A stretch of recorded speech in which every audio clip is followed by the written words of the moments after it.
Mr. Speaker, I rise in strong support of H.R. 4776, which I am proud to co-sponsor. I want to begin by commending two of my good friends, Republican Chairman Bruce Westerman of the Natural Resources Committee and Democrat Representative Jared Golden, for their work in developing a sensible, bipartisan, and balanced permitting reform package that will allow us to build all kinds of important projects around this great country. Our permitting system is broken and has been broken for a long while. It's almost as if our current permitting system is designed to block projects rather than build them. This is something that all of us on both sides of the aisle should be able to agree on. The bill before us today is not designed to cut corners or weaken our permitting system. It doesn't weaken environmental standards like the Clean Water Act, Clean Air Act, or Endangered Species Act, which are the basis of our environmental protection here in the United States.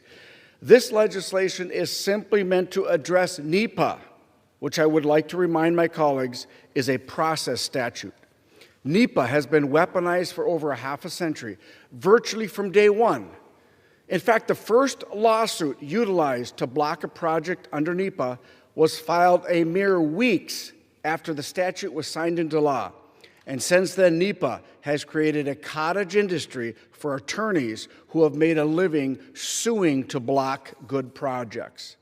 The bill before us today is meant to streamline the NEPA process and close the loopholes that are constantly used to block good projects. Projects that we need to modernize our infrastructure, ensure we have clean water, generate the energy that drives our economy, access to critical minerals we need to compete on the world stage, and so much more. Thanks to NEPA, our broken permitting system, it takes 29 years on average to permit and build a new mine in the United States. That's not okay.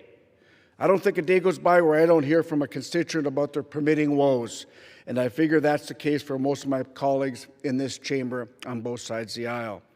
In northern Minnesota, the issue of permitting is particularly acute. Not only is our broken permitting system used to block important critical mining projects like Twin Metals, New Range, and Talon, but it's used to block simple core infrastructure projects that we can all agree on, like water infrastructure or roads or bridges. In northern Minnesota, our cold winters lead us to having a short construction window, much shorter than the rest of the country.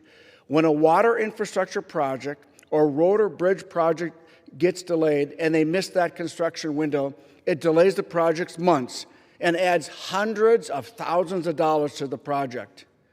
And you know what, Mr. Speaker? You know who pays for those costs? The local taxpayer.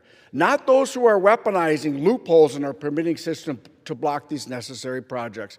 Our constituents have to deal with the shortfalls of our broken permitting system far too long, and it's about time we address it. I urge my colleagues to support this bill, and I yield back. I reserve. The gentleman reserves. The gentleman from